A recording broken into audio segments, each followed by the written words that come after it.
तो बच्चों, आज हम कक्षा 11वीं के विषय हिंदी आरोह भाग 1 के पाठ 2 मियां नसरुद्दीन पढ़ने जा रहे हैं। इनकी लेखिका कृष्णा सोबती जी हैं, जिनका जीवन परिचय, साहित्य में सेवा, रचनाएं, भाषा, शैली और साहित्य में स्थान पहले हम जानेंगे। कृष्णा सोबती जी का जन्म 18 फरवरी सन 1925 गुजरात पंजाब में हुआ था। वर्तमान में वे पाकिस्तान में रहीं। भारत पाकिस्तान पर हिंदी में कालजयी रचनाएं लिखने वाली कृष्णा सोबती का बचपन पिता भाई बहन के साथ में बीता। इनकी शिक्षा लाहौर, शिमला तथा दिल्ली में हुई। एफसी महिला महाविद्यालय से की थी इन्होंने, और विभाजन के बाद में ये दिल्ली में बस गई और उसके बाद में वे आजीवन लेखिका का कार्य करती रही। बचपन में उन्हें अपने मौजे धोने पड़ते थे। रंग बिरंगे कपड़े पहनना, जूतों पर पालिश करना, कचौड़ी कुल्फी खाना, टोपियां पहनना इसके शौक थे और मुख्य रूप से आख्यायिका लेखिका हैं। 11 अक्टूबर 1915 को दादरी कांड से क्षुब्ध होकर साहित्य अकादमी की फेलोशिप लौटा दी। उसी प्रकार 1966 में साहित्यिक अकादमी पुरस्कार मिला, जिसे 2015 में असहिष्णुता के खिलाफ इनाम वापस कर दिया। 25 जनवरी 2019 को एक लंबी बीमारी के बाद सुबह 8:30 बजे एक निजी अस्पताल में आपने इस संसार से विदा ली। साहित्य सेवा। कृष्णा सोबती ने 50 के दशक से लिखना आरंभ किया था। उनकी लेखनी लेखन की विविध विधाओं पर चली है। एक ओर डार से पिछड़ी, जिंदगी नामा जैसे उपन्यास लिखे तो दूसरी ओर बादलों के घेरे तथा सिक्का बदल गया जैसी कहानियाँ भी इन्होंने लिखी हैं। इन्हें 1980 में साहित्य अकादमी पुरस्कार, 1981 में शिरोमणि पुरस्कार, 1996 में साहित्य अकादमी पुरस्कार और 2000-2001 में सलाका सम्मान तथा 2017 में 53वां ज्ञानपीठ पुरस्कार प्रदान करने की घोषणा की गई। इनसे हिंदी कथा भाषा को विलक्षण ताजगी भी मिली है। कृष्णा सोबती जी की रचनाएं निम्नलिखित हैं। उपन्यास: मित्रों, मरजानी, सूरजमुखी, अंधेरे के यारों के यार, 3 पहाड़, दिलो दानिश, जिंदा रुख, जिंदगी नामा, ए लड़की।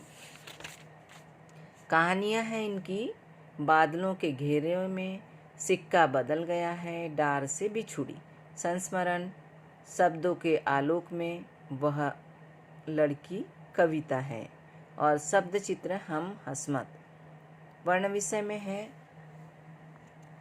कृष्णा सोबती ने 18वीं-19वीं शताब्दी की प्रवृत्तियों से परिचित कराया है, जिसका उदाहरण है जिंदगी नामा। कृष्णा सोबती की जीवनगत यौन कुंठा उनके पात्रों पर छाई रहती है। उनके कहानी संग्रहों में मांसलता को काफ़ी उभार दिया गया है। नारी को अश्लीलता की कुंठित अवस्था से उबारा है। वह उपन्यास और लंबी कहानियों में नारी की समस्याओं को लेकर स्त्री मन की गांठें खोलने वाली कथाकार है। भाषा: कृष्णा सोबती का भाषा सामर्थ्य हिंदी में अनूठा है, क्योंकि उन्होंने भाषा को अपनी विलक्षण प्रतिभा से अप्रतिम ताजगी और स्फूर्ति प्रदान की है। संस्कृतनिष्ठ तत्समता, उर्दू का बांकापन, पंजाबी की जिंदा दिली, ये सब एक साथ उनकी रचनाओं में मौजूद है। उन्होंने मुहावरेदार भाषा का भी प्रयोग किया है, जैसे खिल्ली उड़ाना, फाँक की ही काट दी। शैली: भाषा के समान कृष्णा सोबती की शैली सरल व सुबोध है। उसमें सजावट तथा कृत्रिमता नाम मात्र को भी नहीं है। इसी कारण उनकी शैली में चुलबुलाहट है। इनके लेखन में शैली के अनेक रूप मिलते हैं, जैसे विवरणात्मक शैली, व्यंग्यात्मक शैली, मुहावरेदार शैली, कथोपकथन शैली। और साहित्य में स्थान: श्रेष्ठ आख्यायिकाकार, उपन्यासकार, निबंधकार, संस्मरणकार कृष्णा सोबती अपनी रचनाओं के कारण सदैव स्मरणीय रहेंगी। उनकी रचनाओं की निर्भीकता, खुलापन, नारी की यौन कुंठा का खुला रूप 18वीं और 19वीं शताब्दी की प्रवृत्तियों से अवगत साहित्य प्रेमियों को सदैव फिदा करता रहेगा। तो बच्चों, आज हमने कृष्णा सोबती के जीवन परिचय को जाना। अब इनकी कहानी मियाँ नसरुद्दीन को हम पढ़ेंगे।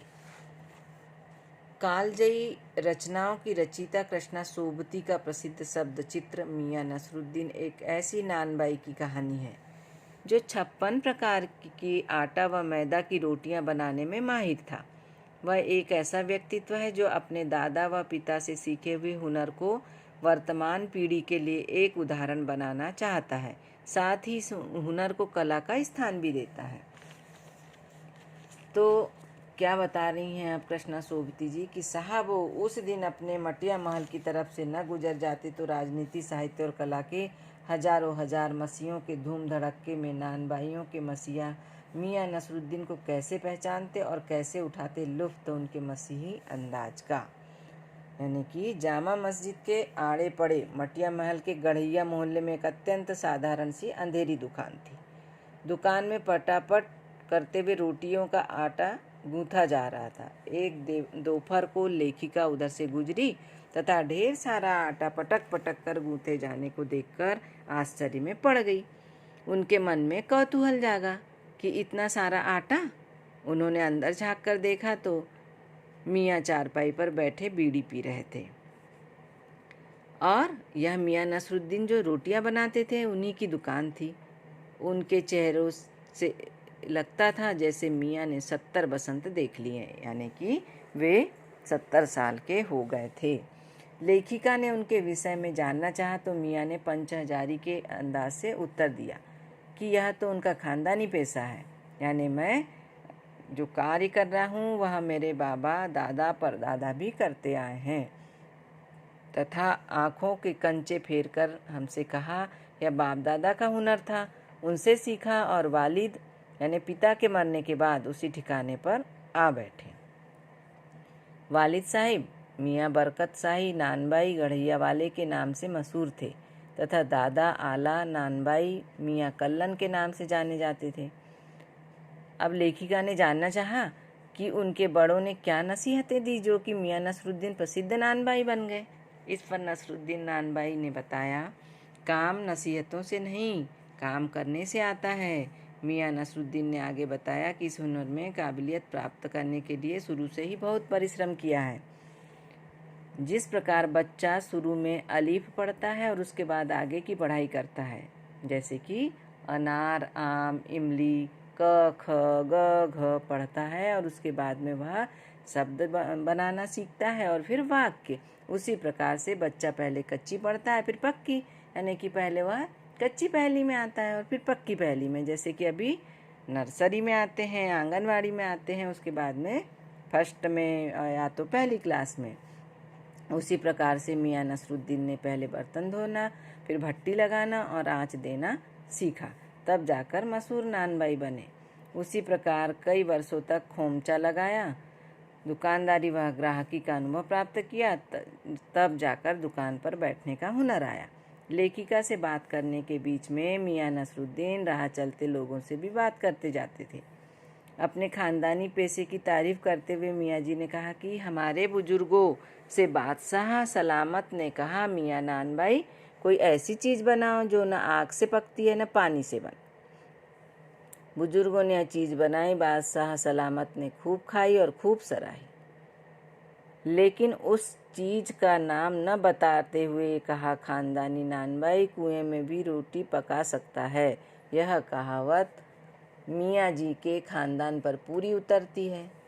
हंसते हुए लेखिका ने पूछा कि क्या कहावत सच्ची है। इस पर मियाँ भड़क गए और बोले, रोटी पकती है आँच पर। मियाँ का मिजाज बदलने के लिए कहा, आपके बुजुर्गों ने शाही बावर्ची खाने में तो काम किया होगा, दिल्ली के किस बादशाह के यहाँ आपके बुजुर्गों ने काम किया है? किसने पूछा? लेखिका ने पूछा। तो मियाँ बादशाह सलामत का नाम तो जानते नहीं थे। झुंझलाकर बोले कि क्या आपको बादशाह के नाम चिट्ठी लिखनी है? कौन बोले? मियाँ नसरुद्दीन साहब। जब लेखिका मियाँ नसरुद्दीन के परिवार के विषय में जानने को लालायित हुई तो लेखिका को टालने के लिए उन्होंने बब्बन मियाँ को भट्टी सुलगाने के लिए कहा, जो कारीगर था। मियाँ ने यह कहा, यह मेरा कारीगर है, इसे गिनकर मजदूरी देता हूँ। लेखिका के पूछने पर अनेक प्रकार की रोटियों के नाम गिना दिए, जिसमें तुनकी व रुमाली रोटी मुख्य थी। तुनकी रोटी की विशेषता बताते हुए वह न जाने किन यादों में खो गए और कहने लगे, उतर गए वे जमाने और गए वे कद्रदान जो पकाने खाने की कद्र करना जानते थे। आज व्यक्ति इतना व्यस्त है कि बस रोटी होनी चाहिए। आज तो समय की दौड़ धूप में सारे लोग भागे जा रहे हैं। इस प्रकार से उन्होंने लेखिका से बात की और बड़े क्रमबद्ध तरीके से अपनी परिश्रम और अपनी कार्यकुशलता का वर्णन कर दिया। तो बच्चों देखो, अब पाठ में जब गद्यांश लिखना होता है तो गद्यांश लिखने के लिए जब आता है परीक्षा में तो हमें उनके पूर्व में संदर्भ लिखना है और संदर्भ के बाद में प्रसंग और प्रसंग के बाद में व्याख्या लिखना है, व्याख्या के बाद में विशेष लिखना है। तो संदर्भ कैसा लिखेंगे कि प्रस्तुत पंक्तियां हमारी पाठ्य पुस्तक आरोह के प्रसिद्ध शब्द चित्र मियाँ नसरुद्दीन शीर्षक से अवतरित है, जिसकी लेखिका हिंदी कथा साहित्य में विशिष्ट स्थान रखने वाली कृष्णा सोबती हैं। और प्रसंग में क्या लिखेंगे, जैसे कि गद्यांश जो दिया हुआ है कि साहबो उस दिन से अपन मटिया महल की तरफ से न घूमे, यानी पहला पैराग्राफ। तो उसमें हम क्या लिखेंगे कि लेखिका ने इसमें ऐसे नानबाई का चित्रण किया है जो अपने खानदानी पेशे रोटियां पकाने में माहिर है, उसी प्रकार उनका बात करने का भी अनोखा अंदाज है। अब हम व्याख्या लिखेंगे और उसके पश्चात विशेष में लिखेंगे कि उसमें कौन से मुहावरों का प्रयोग हुआ है, कौन सी भाषा की उपयोगिता हुई है, वाक्य रचना कैसी है और कैसे शब्दों को इसमें मिश्रित किया गया है। तो क्या है इसमें विशेष, पहले गद्यांश के पहले पैराग्राफ में उर्दू शब्दों से मिश्रित साधारण खड़ी बोली है, इसमें कसी हुई वाक्य रचना जिसमें भावों का प्रवाह है, मुहावरों का प्रयोग है, विचारों की सरलता है। तो बच्चों आज हमने जाना कि कैसे हम गद्यांश का भावार्थ लिखते हैं। तो आज हम अभ्यास के प्रश्न भी जानेंगे। तो पहला प्रश्न हम ये जानेंगे कि पाठ में आए रोटियों के अलग अलग नामों की सूची बनाएं और इनके बारे में हम जानकारी भी प्राप्त करेंगे।